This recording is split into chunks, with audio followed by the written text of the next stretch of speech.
Player registration ban, player registration করানো গেলে তো আপনারা হিসেব মতো কলকাতা লিগেও ঠিকমতো খেলতে পারবেন না, কারণ সেখানে প্লেয়ার রেজিস্ট্রেশন নতুন করে ওরা করা যেত। আপনারা ওটা নিয়ে কী? এটা কামার ভাই বলতে পারবে ভালোভাবে, উনি এই সেকশনটা দেখছেন, উনিই বলতে পারবেন। আমাদের এই বিষয়ে কি মানে বিষয়টা কি?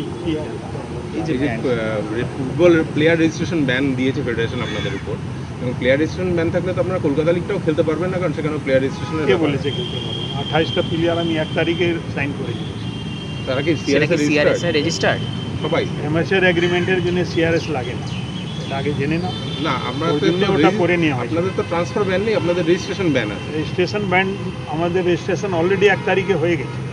আমরা সেটাই জিজ্ঞেস করছি, সেটা কি সিআরএস এর ব্যান হয়ে গেছে। আর বাদবাকি যেটা নতুন আরও 4-5টা যে প্লেয়ার নেওয়ার ব্যাপারটা ছিল সেটা আটকে গেছে, সেটা আমরা ক্লিয়ার করলে হয়ে যাবে। আজকে চিঠি এসছে, এবারে ওর উপরে চিন্তা করছি কী করা যায়।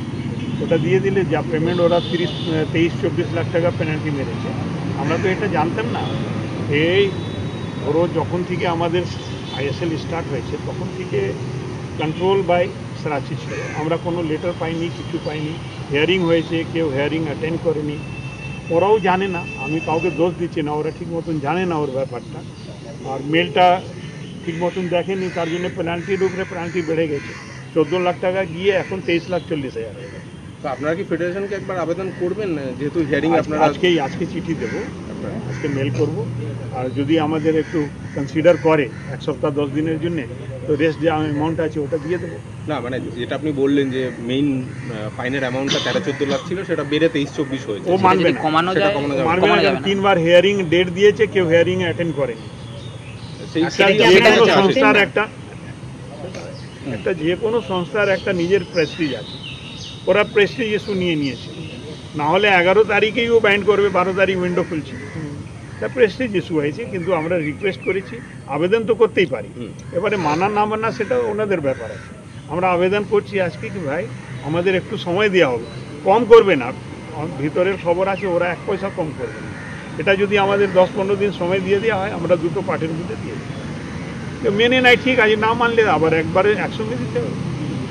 আর কিছু মানে এই স্প্যানটার মধ্যে মানে রেজিস্ট্রেশন ব্যানটা যেন না হয় সেটা আর কি, যে 15 দিন সময় দিলে এর মধ্যে আপনারা টাকা। আমি টাকা দিয়ে একটা পার্ট দিয়ে দিতে চাইছি, চিঠি করছি। আর একটা পার্ট আমি 15 দিন আরও সময় দিলে আমরা দেবো। আচ্ছা, এর মধ্যে এই ব্যানটা যদি মেনে নেয় তাহলে ঠিক আছে, না মানলে আমাকে আবার নতুনভাবে ভাবতে হবে, আমার কমিটি মিটিং ডাকতে হবে। পয়সা তো আমার সব মিলে দেবো না, একজন তো কেউ দিয়ে দেবে না।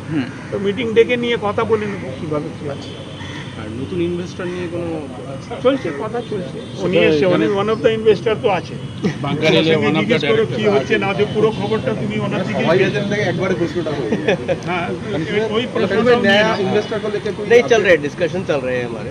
तो बट क्योंकि अभी तक कोई भी बहुत ज़्यादा फॉर्म डिस्कशन नहीं है, तो इसलिए अभी तक वो बाहर अभी तक नहीं आए।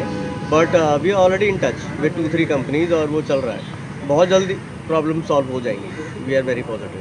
पिछले साल का जो मतलब ड्यूज है सब प्लेयर्स एंड कोच फीफा में भी गए, तो उसको लेके क्या सोच रहे हैं? देखो ज़्यादा उस बारे में कमेंट करना नहीं चाहते अभी। जितना ना Mohammed to be very honest, बहुत सारी न्यूज़ पहले से ही कवर कर रहे हैं, काफ़ी सारी कंट्रोवर्सीज चल रही है। अभी कुछ चीज़ों से हम अवॉइड करना चाहते हैं।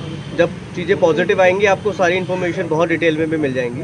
बट अभी हमारा मेन फोकस है कि जल्दी जल्दी इन्वेस्टर मिले, चीज़ें स्टेबल हो और हमारे को फ्यूचर पता लगे कि फ्यूचर क्या है।